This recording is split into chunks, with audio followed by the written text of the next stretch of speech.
6월 28일 수요일 주님의 교회 말씀 묵상입니다. 로마서 15장 22절부터 33절까지 말씀. 그러므로 또한 내가 너희에게 가려 하던 것이 여러 번 막혔더니 이제는 이 지방에 일할 곳이 없고 또 여러 해 전부터 언제든지 서바나로 갈 때에 너희에게 가기를 바라고 있었으니 이는 지나가는 길에 너희를 보고 먼저 너희와 사귐으로 얼마간 기쁨을 가진 후에 너희가 그리로 보내주기를 바람이라. 그러나 이제는 내가 성도를 섬기는 일로 예루살렘에 가노니 이는 마게도냐와 아가야 사람들이 예루살렘 성도 중 가난한 자들을 위하여 기쁘게 얼마를 연보하였음이라. 저희가 기뻐서 하였거니와 또한 저희는 그들에게 빚진 자니 만일 이방인들이 그들의 영적인 것을 나눠 가졌으면 육적인 것으로 그들을 섬기는 것이 마땅하니라. 그러므로 내가 이 일을 마치고 이 열매를 그들에게 확증한 후에 너희에게 들렀다가 서바나로 가리라. 내가 너희에게 나아갈 때에 그리스도의 충만한 복을 가지고 갈 줄을 아노라. 형제들아, 내가 우리 주 예수 그리스도와 성령의 사랑으로 말미암아 너희를 권하노니 너희 기도에 나와 힘을 같이하여 나를 위하여 하나님께 빌어 나로 유대에서 순종하지 아니하는 자들로부터 건짐을 받게 하고 또 예루살렘에 대하여 내가 섬기는 일을 성도들이 받을 만하게 하고 나로 하나님의 뜻을 따라 기쁨으로 너희에게 나아가 너희와 함께 편히 쉬게 하라. 평강의 하나님께서 너희 모든 사람과 함께 계실지어다. 아멘.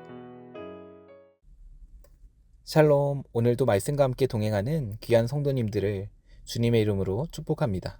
말씀이 우리의 힘이며 우리의 능력임을 믿습니다.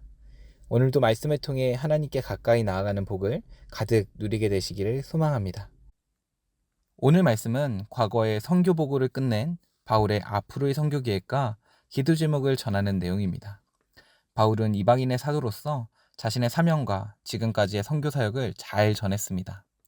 앞으로의 바울의 사역에 있어 중요한 것은 로마 교회를 방문하는 것이었습니다. 예루살렘을 거쳐 로마로 간 후 로마 교회의 후원을 받아 최종적으로 스페인까지 선교하는 것이 바울의 목적이었습니다. 로마가 로마 제국의 서부 지역을 복음화하는 중요한 전략적 요충지이기 때문에 로마 교회가 바울의 이방 선교의 강력한 선교 후원자가 되어줄 것을 기대하고 있었습니다. 바울은 로마로 가기 전에 예루살렘에 가서 할 일이 있었습니다. 그것은 구제 헌금을 예루살렘 교회에 전달해 주는 것이었습니다. 25절로 26절 말씀입니다. 그러나 이제는 내가 성도를 섬기는 일로 예루살렘에 가노니 이는 마게도냐와 아가야 사람들이 예루살렘 성도 중 가난한 자들을 위하여 기쁘게 얼마를 연보하였음이라. 여기서 연보는 한자로 보면 버릴 연자의 돌 보자입니다. 타인을 도와주되 버리는 마음으로 주는 돈을 말합니다. 돈을 낼 때 생색을 내거나 다시 회수를 기대하거나 무엇을 바라는 마음이 없이 그저 돕는다라는 의미입니다. 이러한 구제 헌금을 전달하려는 이유가 있습니다. 바울은 이방인 교회가 예루살렘 교회에 구제 헌금을 하는 것이 예루살렘 교회로부터 영적인 빚을 갚는 하나의 수단이라고 생각했기 때문입니다. 27절 말씀입니다. 저희가 기뻐서 하였거니와 또한 저희는 그들에게 빚진 자니 만일 이방인들이 그들의 영적인 것을 나눠 가졌으면 육적인 것으로 그들을 섬기는 것이 마땅하니라. 예루살렘 교회가 이방인 교회의 헌금을 받아준다는 것은 곧 예루살렘 교회와 이방인 교회가 하나됨을 상징합니다. 이것은 바울이 그동안 이방인 교회에 이신칭의의 복음을 전한 것이 인정받았다라는 의미가 되기도 합니다. 그래서 사전에 개척교회들에게서 거둔 헌금을 나누어 주고 로마로 가려고 하는 것입니다. 28절에 보면 바울의 계획들이 나와 있습니다. 그러므로 내가 이 일을 마치고 이 열매를 그들에게 확증한 후에 너희에게 들렀다가 서바나로 가리라. 당시에는 땅끝이 서바나, 곧 지금의 스페인이라고 생각했었기에 바울은 땅끝까지 복음을 전하러 스페인으로 가려는 것입니다. 바울은 자신이 갈 때에는 그리스도의 충만한 복을 가지고 간다고 말하며 자신이 가진 복음이 얼마나 가치 있는 것인지를 자신 있게 드러냅니다. 미래의 선교 계획을 말한 바울은 로마 교회 성도들에게 기도를 요청합니다. 30절 말씀입니다. 형제들아, 내가 우리 주 예수 그리스도와 성령의 사랑으로 말미암아 너희를 권하노니 너희 기도에 나와 힘을 같이 하여 나를 위하여 하나님께 빌어.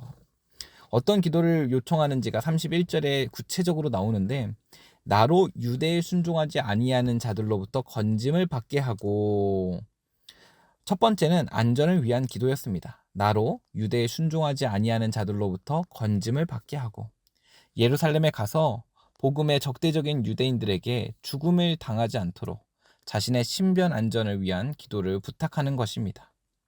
당시 유대인들은 바울을 배신자로 생각하고 있었기에 안전을 위한 기도, 그리고 하나님의 보호하심이 간절히 필요한 상황이었습니다.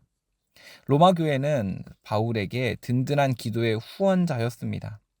재정적인 후원뿐만이 아니라 하나님께 바울을 위하여 기도하는 것이 얼마나 바울에게 큰 힘이 되었는지를 우리는 알 수 있습니다. 두 번째는 헌금 수락을 위한 기도였습니다. 아까도 말했듯이 헌금을 주면 그저 받는 것이 아니었습니다. 그들은 굉장히 자존심이 강했기 때문에 이 구제헌금을 기쁨으로 받는 것도 큰 기도의 제목이었습니다. 이방인의 교회, 그리고 예루살렘 교회가 하나 된다는 의미가 있었기 때문에 이 기도는 바울에게 간절한 기도의 제목이었습니다. 오늘 선교를 계획하는 바울의 모습을 통해 우리가 어떻게 준비되어야 할 것인지 함께 돌아봐야 합니다. 첫 번째는 연보라고 하는 구제헌금이 있었습니다. 선교 후원자가 필요한 것은 바울뿐만이 아니었고 그때뿐만이 아닙니다. 다른 선교사들, 그리고 지금의 선교사들도 후원자가 필요합니다. 선교는 선교사만 하는 것이 아닌 우리 모두가 해야 하는 일이며 온 교회가 함께 해야 합니다. 지금은 우리가 태국과 제주를 향해 나아가지만 우리가 다 가지 못하는 곳을 향해서 나아가는 선교사님들을 향한 그런 후원도 반드시 필요합니다. 두 번째는 기도입니다.